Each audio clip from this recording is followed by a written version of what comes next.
que, bueno, antes, viste que cáncer no se podía decir, te decían tiene la enfermedad. Los grandes, los abuelos, los bisabuelos nuestros decían tiene la enfermedad o la enfermedad que no se nombra. Claro, es que cuando uno iba y te decían tenés cáncer, o no te lo decían, se lo decían al familiar y vos no te enterabas porque se usaba así, era una sentencia letal y lo que trataban era que el paciente viviera sus últimos días como podía, pero ahora no es así. Ahora no es así, es prevenible, es tratable. La mayoría de los cánceres, no sé si son curables, pero sí tienen un tratamiento crónico con una buena calidad de vida. Y de esto le vamos a preguntar a Ana Paula Giannoni, que es especialista de la Clínica Centro. Ana Paula, sos oncóloga y además genetista. Hago asesoramiento genético abocado a lo que son las patologías oncológicas. Sí. Bueno, que esto es importantísimo hoy en día, ¿no? Sí. Porque no es lo mismo, a mí me ha tocado de cerca en un familiar, pero no es lo mismo que venga un cáncer de riñón, que antes era incurable, a que sea un cáncer en los huesos, desde dónde nace el cáncer, claro, hasta dónde se traslada, cambia mucho la situación y el tratamiento, ¿no? Claro, en realidad ahora lo que sabemos es que tenemos porcentajes de las causas de la enfermedad oncológica que son hereditarias. Son un porcentaje chiquito, un 5, un 10%, pero en la población, una población amplia como tiene la Argentina, si vos decís 5 o el 10% son hereditarios, bueno, uno ahora va a buscarlos. Antes quizás pasaban, bueno, ahora ya si tenemos un grupo familiar con múltiples enfermedades, o sea, hay muchos afectados, bueno, nos acercamos un poco con el asesoramiento genético y podemos pedirle que se hagan estudios genéticos, sea claro, a través de sangre o de saliva. Y esto lo vuelve más específico al tratamiento, sí, ¿no? Lo haces desde un lugar que va a favorecer al paciente que está enfermo y a sus familiares desde los preventivos, porque si hay una mutación genética, esos familiares obviamente van a tener que arrancar. Se pueden ir a buscar esas mutaciones y si no las tienen, sus controles van a ser igual que la población general, pero si tienen las mutaciones, van a tener que bajar la edad y los controles van a ser un poco más seguidos, o sea que se haga una colonoscopia cada 1 año y medio, 2 años, y se tengan que empezar con las mamografías antes, o resonancias mamarias. Eso es lo que cambió un poco ahora y por eso el asesoramiento genético empieza un poco a estar en auge, porque sabemos que hay causas hereditarias genéticas y que abundan, digamos, no es que no aparecen. Ahora las identificamos bien.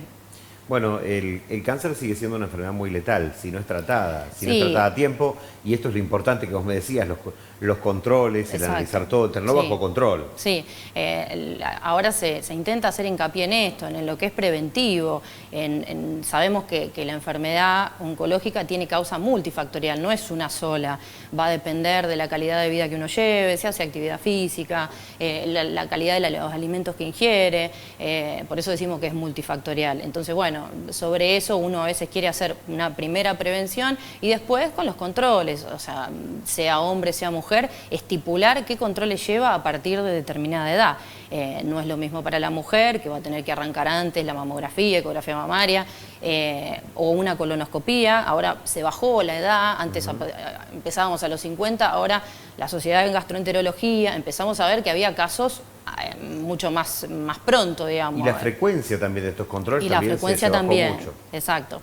No es lo mismo que te vayas a hacer una colonoscopía y te hayan encontrado un pólipo, seguramente el gastroenterólogo te va a citar antes que 5 años, digamos. ¿Por qué? Porque te sacó un pólipo, lo mandó a analizar, ponerle que tenía características benignas, pero bueno, va a tener que ir a 2 años, 3 años, si no lo va a estirar a 5 como se solía hacer antes.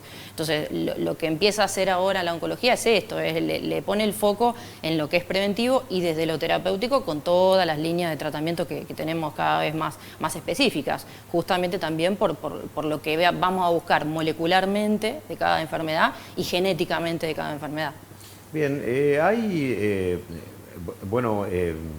tratamientos nuevos, antes se hacía rayos, se hacía quimio, claro, que era lo más conocido, hoy en día se elabora mucho sobre las defensas y sobre defensas específicas, sobre todo en cánceres tan agresivos que no responden a otro tratamiento como son los de riñón. Claro, en realidad es esto, lo que se hizo con la medicina de precisión es que de cada enfermedad fueron a buscar marcadores, que nosotros decimos marcadores moleculares.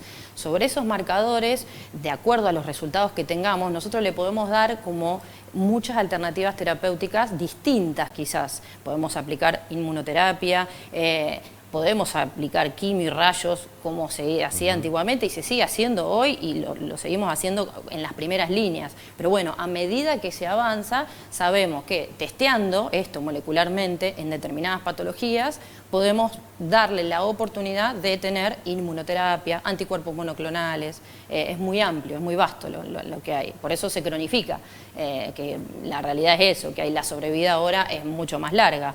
Si bien tenemos cada vez más incidencia, por así decirlo, somos un país que tiene como una incidencia entre mediana y alta, la realidad, por la cantidad de casos que tenemos cada vez y mucho más que se vino después de la pandemia. Pero bueno, por suerte la sobrevida se puede extender por todos estos avances y por todos estos testeos moleculares que surgen. En lo que han notado ustedes, yo no sé si hay estudios específicos de esto o no, pero ¿en cuánto influye, vos me decías calidad de vida, ejercicio, etcétera, alimentación, ¿en cuánto influye el estado de ánimo? Porque antes se hablaba mucho de esto, Sí. inclusive de enfermos de cáncer que habían sido muy resilientes y había otros que le daban el diagnóstico y decían, bueno, chau, y bajaba las defensas en 2 meses. Ahora hay como una disciplina nueva que es la deportología aplicada a la oncología. Entonces, lo que ven es esto, la actividad física no solamente te va a prevenir para que tengas la enfermedad, sino que si tenés la enfermedad, en la medida que vos empieces a hacer el tratamiento, te va a mejorar, digamos. Y lo que dicen ellos es que hay como un estado inflamatorio. Y a veces estos estados anímicos, una depresión, un trastorno de ansiedad, todo lo que tenga que ver con la esfera psíquica de la persona, le da como un estado inflamatorio crónico. O sea, si esa persona siempre decimos esto, tenemos que acompañar la salud mental, no es sencillo darle una noticia así a una persona, entonces lo que tratamos es eso, es que acompañe la parte de salud mental, nos parece fundamental, porque después lo que logra es esto, el estado anímico te da como ese estado de inflamación crónica, digamos, y nosotros necesitamos como una actitud, ¿viste? Siempre decimos, 50% va a ser nuestro y 50% va a ser de la persona. Que eso que se está estudiando mucho en otras enfermedades, Exacto. incidencia en otras enfermedades, Sí. Inclusive algunas que prácticamente tienen un diagnóstico tan amplio que no se sabe dolores por todo el cuerpo. Las y todo lo demás. inmunológicas más que nada. ¿Por qué? Exacto. Porque te invalidan, te incapacitan a tu actividad diaria, a la alimentación, el descanso. Entonces eso va a traer anímicamente estados que uno a veces no logre salir solo, que necesite esto, acompañar la salud mental. Y eso lo que provoca es esto, como la falta de ejercicio y el sedentarismo, te da como una inflamación crónica. Esa inflamación crónica se va a traducir en que la actividad adentro, decimos nosotros, las señales que nos van a mandar, va a ser que quizás un episodio o un evento de estrés desencadene. Se vuelve extremo. Claro. Se vuelve extremo, entonces un tumor es una célula que se empieza a deformar y empieza a crecer descontroladamente. Entonces quizás puede haber un evento estresante que bueno, uno ya como cuando se cronificó hizo ese cambio y bueno, y después aparece la enfermedad oncológica. Bueno, hasta acá hablamos de, más que nada, te dieron el diagnóstico y tenés que tratarte. ¿Y cómo hacemos los que no tenemos un diagnóstico todavía negativo en torno a esto y queremos prevenirlo o queremos atendernos sin volvernos locos? Digo, porque también, viste que se suma lo otro, y más cuando tenés más de 40 y pico, 50 años, en donde te dicen, bueno, y revisá el colesterol, y revisá el azúcar, y revisá esto, y revisá el otro, y le agregás una locura de estudios. ¿Cómo hacer para en el medio conservar calidad de vida sin y no morir en el proceso? Sí. No, es importante los controles anuales. Los controles anuales con el médico, la médica, que se atienda, que tenga confianza, un médico clínico, y esto, saber qué me corresponde por mi edad, qué tengo que hacer anualmente. Uno, vos lo dijiste, cuando pasa a veces la franja de los 40, bueno, en las mujeres la mamografía, la ecografía mamaria, ecografía ginecológica, en el hombre esto, chequear la próstata a veces arranca un poquito después, arranca entre los 50 y los 60 años, el colon, que ahora lo estamos controlando a partir de los 45, más o menos, eso sin tener antecedentes familiares. Claro. Si uno no tiene arrancas antes, sí, se arranca antes, sí. Pero es esto, tener la confianza y volver a la actividad preventiva, de tener un médico de confianza y hacerse anualmente un control. Si ya pasó un tiempo considerable, bueno, ver cómo estamos. Porque... Y no tener esa locura en la cabeza, ¿no? De que cada vez que te ordena un estudio pensás que vas a morir. No. Es un estudio. No, es eso, es un estudio más que nada. Y siempre lo mejor es tener información. Digamos. Bueno, Fantástico.